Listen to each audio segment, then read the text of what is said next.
And hello and welcome everyone to the next edition of GPL 357, where we are a few degrees short of a full circle. We are now two-thirds of the way through the regular season, and this is when it becomes critical. And I've got a great panel here to discuss the coming week. First of all, on my left, as always, our celebrity corruptible Darren Carroll, DC. How are you, mate? Good, Tony. I've been gone a week and you've given away my seat. I know, we certainly have, and what a person we've given it to.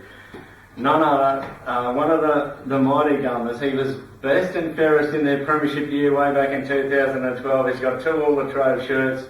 None other than Vince Gigliotti. Hello, Vinny. G'day, Tony.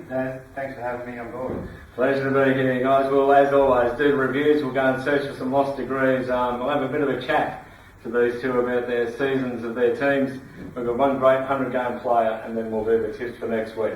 So I'll kick us off with my first review, guys, and I've got your boys, DC against the Ferrets, the Crocodiles against the Ferrets, and you guys certainly lifted. The Ferrets on 178 is a great score, but this I'd say for them would be a shock loss. It might do a little bit of damage to their top 4 aspirations, but the Crocodiles, what a wonderful victory. It's pulled yourself up towards the 8, and you may be looking to surge in the finals, maybe. Yeah, I think we've played the top 6 teams on the ladder, and Johnny Jenton coming in the final group with 41, I think, getting us over the line. So all looking pretty rosy for the Corruptibles the second half of the season, I think. Rosy's one word for it. Who have you got there, mate? I had the low-scoring match of the round between the Wolfpack and the Tunners. Wolfpack 173 over the Tunners 168. So a pretty lucky win for the Wolfpack. They would have lost to most other teams on the day, but the Tunners didn't have much go their way. They were also knocked out of the Survivor, so a bad weekend for them. How about you, Vinny? I've got Wally World, who had a great score of 182. They're eyeing off the top 4 against the Wood Ducks of only 166. They're out of the 8, and there's some worrying times ahead for them, I think. It certainly is very worrying for the old Wood Ducks. As always, we do go out into the field of battle as it's happening, and we search for some of those lost degrees, and it's amazing what you find.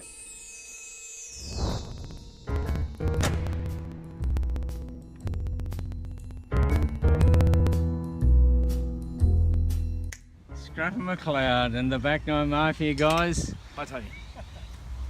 Important game. Very for important. the defence today, I reckon. We're in terrible form. Our skipper over there hasn't even worn his black. I know, he's Back out of Nine uniform Mafia again. shirt. What's the go of that? He should be representing us with leadership, wearing his shirt and leading from the front. Is it the away strip over there, KG? Is the golf away still, or has it come back?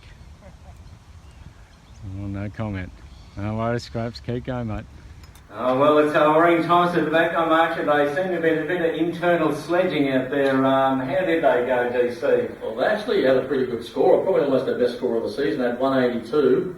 And then again, another score from the final group of the day. Billy Adams with 45 came in and knocked them off by a point. And the reality is for the Mafia, they've gone from the premiership to massive favourites, the old wooden spoon. Well, they're massive favourites, so I'm not sure if they can do anything about it either. 2 games clear in last spot. It's just not the season they were expecting, was it? No, I wouldn't think so. What about you, Vinny? I've got the Phoenix, who didn't do a lot wrong with 176, but they've come up against the Tritons, who have 3 shots off the record of 198 with 195, so a bit stiff there for the Phoenix.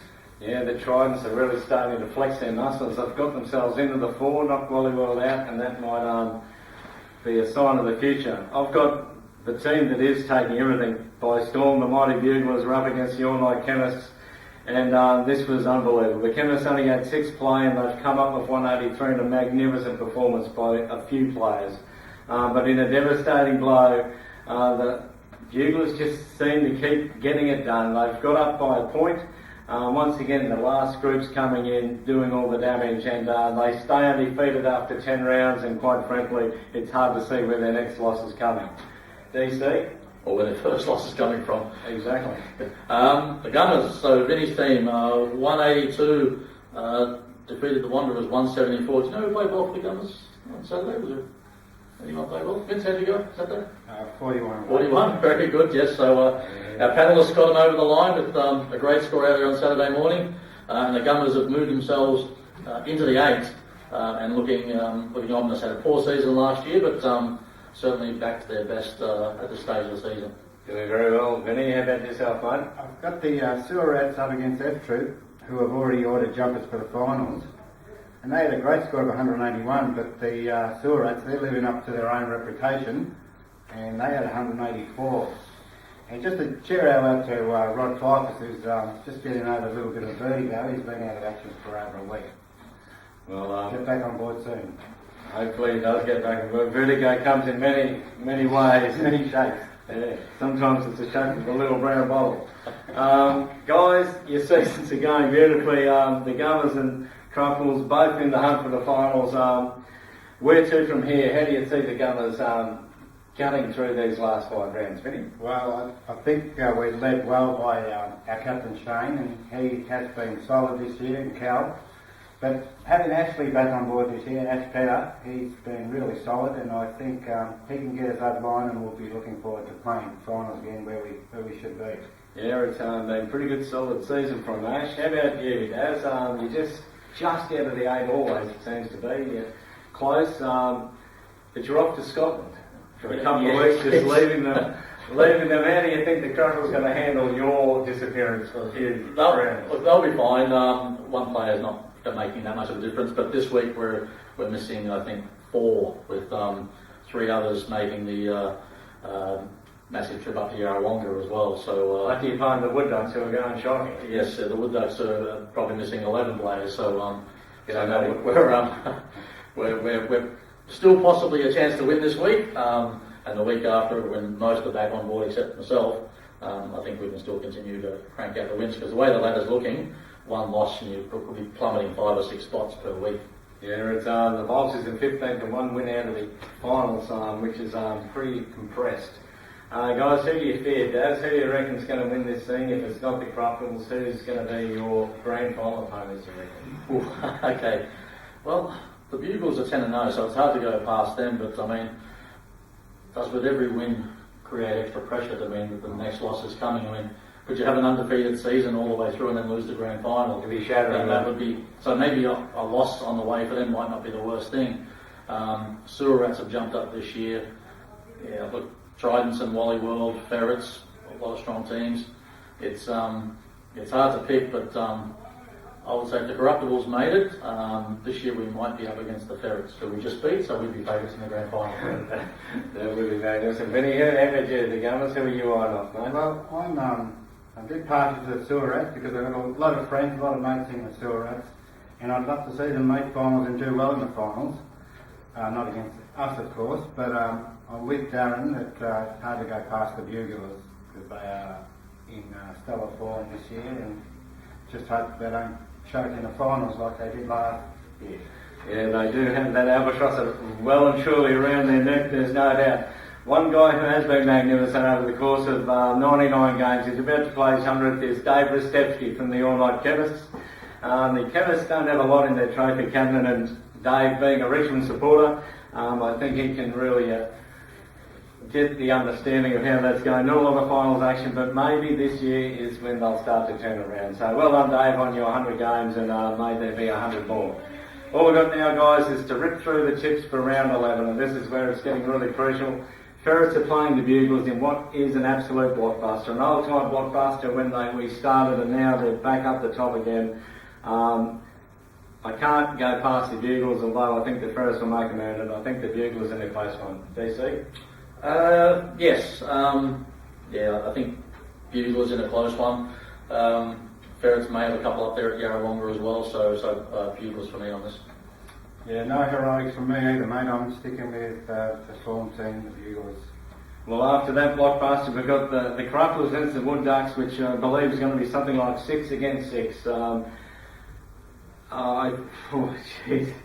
I have absolutely no idea. I'm going to corn flip this and reckon the Wood Ducks might just knock you off, DC. I think they're going to miss you greatly. I think, the Wood Ducks have plummeted from last year, haven't they? We're on the right rise, so their top 4 finished last year, and that mighty duck flying V formation has disappeared. So until they get that back, I think we'll have them covered. Vinny? Yeah, a bit the same there. I'll stick with my fellow panellist, and I'll go with the Crupples, I think. The Chemists are up against the Tridents. as good as the Chemists went last week, the Tridents are absolutely magnificent. The Tridents for me. Yeah, 195. Can they back it up again after such a? It's like a tour pro going out and shooting 61. Does he back it up the next day, or does he scramble out of 72?